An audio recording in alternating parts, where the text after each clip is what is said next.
What is that tapping all about? That lady replied, I used to be a Morse code decoder during the war. And what she was doing was getting our boys and girls home safe from the war. That lady went from 0 to hero overnight. And funnily enough, after that, nobody heard that tapping. Because somebody had included them and engaged with them and asked them why she did it. That's all that we ask with the Purple Angel Dementia Campaign.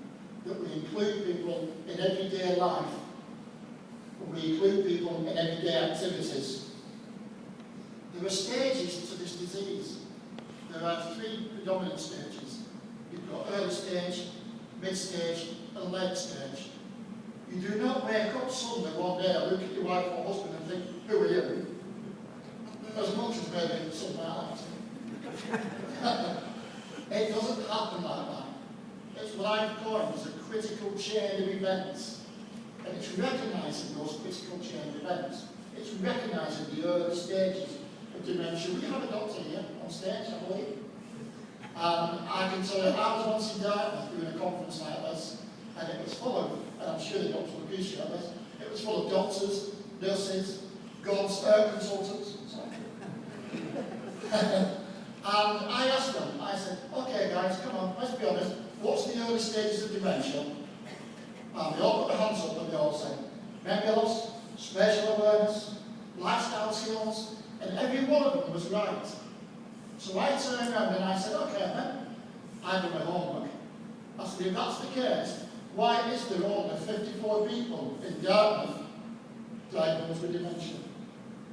Either it's the best place in the world to live, and we should all move there, or there's something seriously going on.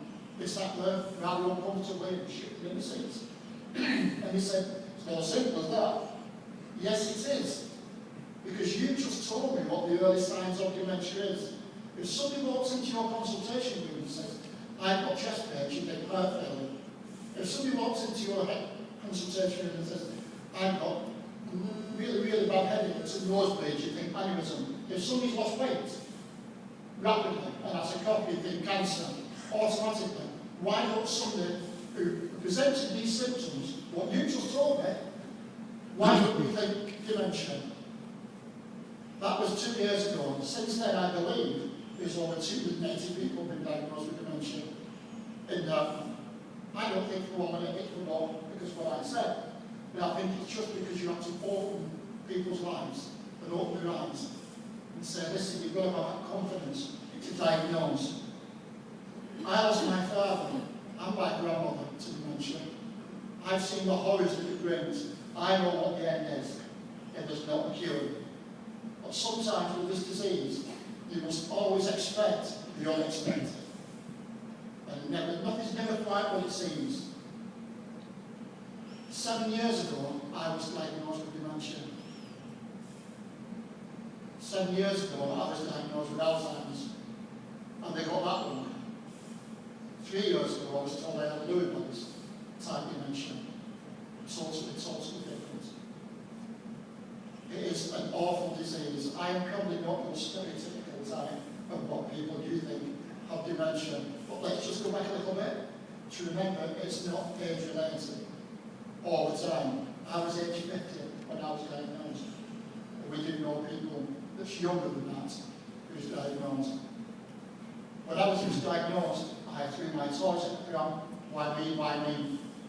But eventually my wife and my family, who a few of you know, sat me down and said that you can do it 2 ways. You can either get up your bum and do something about it, or you can sit there and just feel sorry for yourself.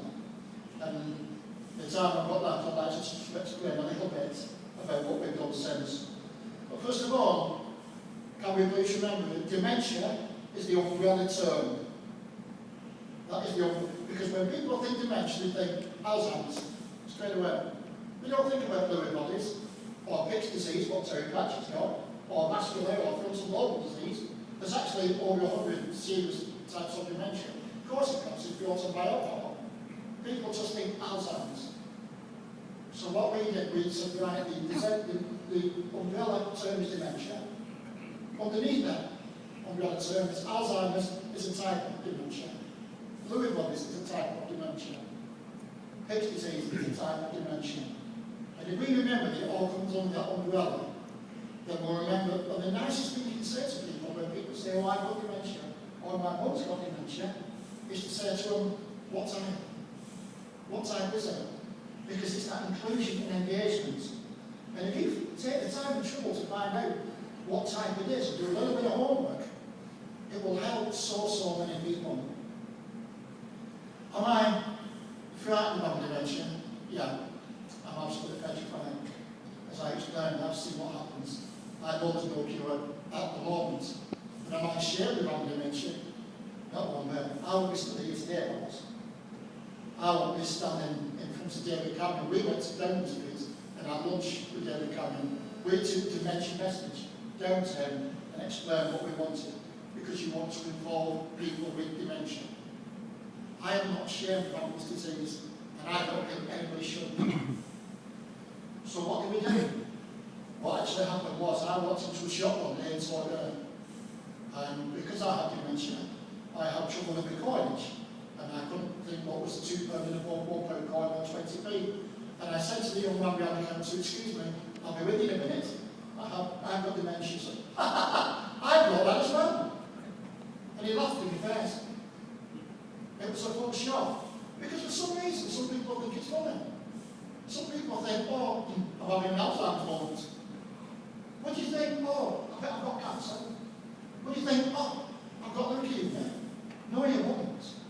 The guy goes on stage and says, did you hear about the man with Alzheimer's? And they all laugh. But if a guy went on stage and said, did you hear about the 29-year-old who had twin girls, who's in the later stage of cancer? Would you find that funny? No, they wouldn't. I've heard more guys, it's not funny. It's a terminal disease. What we had to do was turn a negative into a positive. And what we've done since is I actually wrote a poster which is available on the report stand at the back of how people in shops can approach people and how we can talk to people. And basically it talks about spatial awareness and about how people will react. And on the poster that I did, it's just all the problems that I had when I walked into shops. When I was taking into shops, the first thing the businessman said, how much? How much is this going to cost me? And I said, absolutely nothing. All we want you to do is to inform your staff and ask your staff to read this, just to give that little bit more knowledge. And when every member of staff of your shop, your business, has read this, I know what that is, has read this, then we will award you a purple angel. If you come to Torquay, you'll see purple angels everywhere. We now have over 1,300 businesses signed up to the Purple Angel campaign. We have Virgin Airlines signed up. We have National Trust in Yorkshire signed up. We have Stagecoach buses. Every Stagecoach bus in the southwest. If you get on that bus with the prices are just before you get on, you will see a purple angel that says, we are dementia aware. Every one of us are volunteers. Not one of us takes a wage. We've got a team together in Torquay and we go out and make sure that business becomes dementia care. We're not the Alzheimer's Society. We're not dementia care. We're not government backed. We're not even funded. We have never ever applied for funding. But what we are is a team that cares. And what's happened is, because we care, we are now global. We are now global. We have 330 Purple Angel dementia ambassadors worldwide. We're recognised in 78 countries. We have teams doing exactly what we do in this country. We have teams doing it in America, in Canada, in Australia, in France, in Germany. And all these guys, each and every one of them, are volunteers. Not one of them takes a wage because they care and because they know dementia. It knows no barriers. It doesn't care who you are, how much money you've got, or where you live, what country you come from. It doesn't matter. It will always be there. Somebody, all you guys and everybody around the world will know somebody who has dementia at some point in your life. This is why it's so important we embrace it and we make sure that people realise that you don't just suddenly wake up with dementia. It's a genuine step to get there. Was certain at the songs. I stand here today in front of you guys, suited and booted. I didn't put this on. I didn't put this on. I didn't put this on. My wife did. Unfortunately, she can't be here today because we also run a memory cafe on a Saturday afternoon in Torquay, so they can't be two words at once. She had to dress me this morning because that memory of how to tie a tie, of how to put a button on, has gone. But dementia's not all about memory. It's about losing your lifestyle skills. I cannot cross a road by myself. I have no spatial awareness. Most British human will win every time. But as far as I'm concerned, when I step out on that road, I just go. So if anywhere near St. Mary Church in Torquay, give me a wave, or hold me on, because it could be me stepping in front of me. Every time people get annoyed when somebody else steps out into the road, you never know what it may be. One of our proudest moments came out of tragedy. There was a lady in Exeter who was found dead. She'd been wandering, she had dementia. We all know where people with dementia wander. I wandered myself, but I don't get lost. People always think that people with dementia get lost. No, we don't. I know exactly where I'm going. You look like nothing, but I know where I'm going. I can hit my head and that's me away. And this lady died one night, and I thought we need to do something about this. We need to change the way we think we do. We have the technology. We have the hall, the Barbican Theatre, we've got the Plymouth, military wives, to sing for us for free. We raised £5,500, and we bought what we call GPS systems. And we wanted to buy these GPSs and give them to people, to families, to keep these people safe. That was 15 months ago. And in true Blue Peter style, and this is what made the microphone go. This is what I made earlier. This is mine, it's as small as a box of matches. Now these cost £125 to buy. I don't care if you're a millionaire or you haven't worked for years. £125 is a lot of money at the end of the day.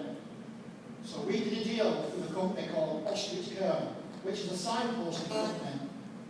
Signpost just proves it works. It's a signposting company, and we have no can stand today and tell everybody here that these are not £125 each. These are free because of the burglar campaign for anybody who has a diagnosis of dementia and the registered carer. Absolutely free. There is £17.99 a month call-out charge. I spend more than that on coffee every month. I used to drink and smoke, and I certainly spent a lot more than that every month. In Torbay, we have 60 of these for the Purple Angel and the Dementia Alliance will pay for the first 12 months. We still have 50, 60 left. But for those who can't get one for free without the 12-month call charge, these units are absolutely free. Do they work? Yes. We launched these last year in May, between May the 1st and December the 31st. We had 191 life-threatening call-outs up and down the UK. I'll give us 5 just any time now, knocking on the door. And we had 5 SOS call-outs. Out of the 196 life-threatening call-outs we had 196 successful outcomes. Every one of them got home safe. You can measure that by the millions who saved the police or the fire service. What you cannot measure is the amount of relief for the families who's got them guys home safe. These are also used for Down syndrome people. 90% of people with Down syndrome will get early stage dementia. We had a 21-year-old who went on holiday to France because these work in Europe. And he went away for the very first time. I had a whale of a time. Where's the call centre? Right there in Torquay. Because one of my main stipulations was, if we're going to do this, I want this to get local. And I want local jobs.